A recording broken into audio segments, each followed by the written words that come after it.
It's lovely to welcome you to Staxtonbury Festival. How have you found it this afternoon, this lovely cloudy overcast afternoon? Yeah, it's been good. It's been good. We played here last year, and we had a thunderstorm, but we were undercover, so we were all right. So everyone flocked into well, probably to hide from the thunderstorm, but it was great to see us really. Oh, that sounds quite atmospheric as well. It's kind of like flocked around you. Yeah, it was good.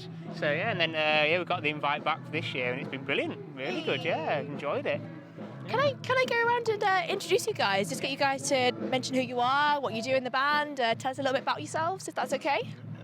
My name's Trey, and I feature with Strangers in Paradise. My pleasure, Tim. And originally from hip hop, and just venture out into any genre whatsoever, like no limits. And this is the same like principles that these guys share. There's not really any limitations to the music that they make, which means that we fit in like perfectly. So it's good. Nice to meet you. Nice to meet you as well. I'm Andy. I'm a bass player for Strangers in Paradise, and me and Steve are brothers. So obviously, like that's how we like kind of like got together. Now you mentioned it. So we've been together like 2 years is this lineup? Old. Yeah, I know exactly. So we've got another gig after this. Yes.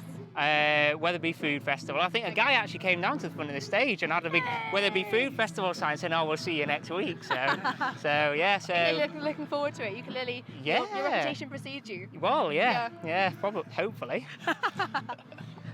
I'm Steve. I play lead guitar and attempted lead vocals, and lyrics a lot of the time as well. Don't want to say really, but that's all right. Short and sweet. Short and sweet, yeah. I'm Andrew. I'm the drummer. Nice to meet you. And do bits and bobs when recording, but just mainly drums, backing vocals-ish. He's actually being nice because he's a very good guitar player. He's a better guitar player than most people I know in bands. I'm hidden behind all the cymbals and stuff. I hold CDs, anything to hide myself. This CD, we're going on to this CD in about 2 questions. 2 questions. Hold tight. Come back. Don't forget to tell them about t-shirts. Yeah. Yes. I'm Soul Deep. Normally work with Trey across the way, hip hop, R&B, but obviously team up with these guys for a little bit of a mix mash. Yeah, a bit of a collaboration. Yeah. Why not? Just switch it up a little bit. Keep the fans on the toes. Makes sense. Yeah. Got to keep them listening. Got to keep developing, making sure there's something new for them to listen to, something fresh to keep them, like you said, awake, alive. So your songwriting process, how would you say that worked?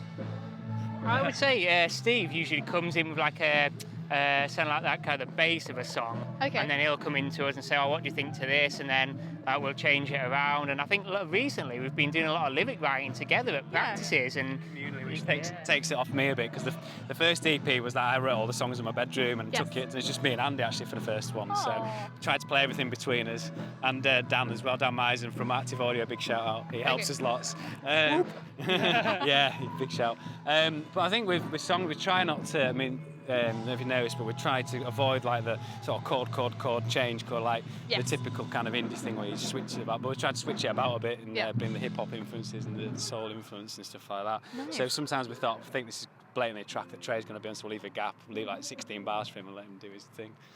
Makes sense. And recently we've been jamming a lot and we've all been throwing ideas, haven't we? They have music and then they think, I need to write a melody for that, and then we'll come back and fill in the lyrics later. Yeah. That makes sense. How would you say, for you guys, coming from a hip-hop background, how does it differ working with Strangers in Paradise to the normal sort of stuff you would record on a day-to-day basis yourselves? That's a very good question. I think you get a different energy from the live instruments, whereas like the production stuff, it sounds better if you use live instruments, but I think you get like a little bit more fluctuation. Everything's not perfect, which makes it perfect. Yes. Like perfection is imperfect if you really look at it. Yes. So I think you get the live energy and the raw from the instruments, and obviously all their personality mixed in with ours. It kind of just all goes into a melting pot of just greatness, it feels like. Nice. Good answer. I had to go next level with you. I know. One-upmanship. Okay, so in your tour van or tour cars, tour bicycle, what kind of thing are you listening to on the way to gigs at the moment? Mainly Harry, isn't it? Yeah, mainly. Rabbiting on, yeah. Yeah, mainly Harry, yeah, or the Godfather rabbiting on, yeah, he loves it. But I don't know, the thing is we all listen to sort of different things as well as, I mean, we were talking hip-hop on the way over because I've had Public Enemy on in my car personally recently. And then I've had, what's on, Johnny Marr, big fan of Johnny Marr, met him as well once, which is nice. Had to get that in there. Claim to fame there. Yeah, he is, I met him once, so he's a bit of a hero, so them kind of things at the moment. But we always say that, don't we, when it comes to practice, all what you've been listening to, like, Andy's a big Metallica fan. Yes. You're into Alter Bridge, aren't you, and Blackstone Cherry, that kind of thing. We all listen to different things, really, don't we? Which is good, and we all come together and, like, we start a track, let's say, oh, that sounds like such and such, let's go in that direction with him. So. Okay. That makes sense. Yeah. Tracy Chapman on way back just to chill out. Yeah. some chilled out, laid back kind of vibes. Yeah, almost making you fall asleep, but not quite, because obviously we're driving. Don't want any accidents here. Don't want to be going too fast in a fast car when you're tired. Exactly. Okay, so what's next for you guys? What's coming up? Like, what are you working on at the moment? We've got a couple of other festivals coming up. One, like I said before, one at Weatherby Food Festival, which the guy came and saw us about, and we're actually going to go into studio again, hopefully October time. So we've been writing as well as rehearsing for all these festivals. So probably do a few more songs and just carry on the writing process and bank some songs up for an album. Nice. So. Do you have any singles out at the moment that we could purchase? Well, we happen to have a CD right here. This was written how long ago? It's a fair while ago now, wasn't it? Yeah, it's a year and a bit ago now. Yeah.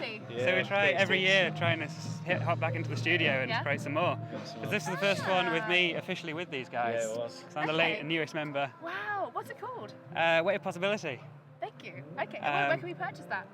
You can get it from your iTunes, you can get it on your Spotify, Amazon, Xbox Live. Everything, yeah. Wow, everywhere. Yeah, Xbox Music, Amazon, iTunes, world. Yeah. We're also on YouTube, did a live session on YouTube as well. Nice. If you type in Strangers in Paradise, and then if you type in Twitter Mouth, that's the one that comes up first, and it's got all the other videos. So we did 3 live sessions of songs. And we're going to go back into the studio hopefully a couple of months' time, aren't we? Because I saw a documentary about Joy Division, and I heard that Unknown Pleasures got recorded in 3 weekends, so I thought, let's have a go at that. Won't sound like them, but there you go. Yeah. Might as well give anything a go once, you know. Yeah. Do you have any other merchandise that you want to plug? Anything else? Do you? Andy's got a T-shirt line. He's keen. Oh, I think you take this one. Whitesnake's got T-shirts. Available. Because all the ladies love Whitesnake. That's all we're saying. When you see the T-shirts speak for themselves.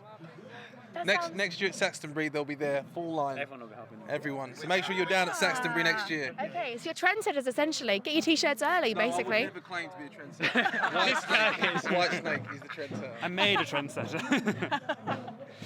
Well, it's been lovely talking to you guys. You've been really chatty and energetic and alive, which is amazing on a Sunday afternoon. So I hope you have a lovely rest of the festival, and I hope that it doesn't rain in any way. I think we might have missed it now, which is great. And have a safe journey back. Thank you. Cheers. Thank you.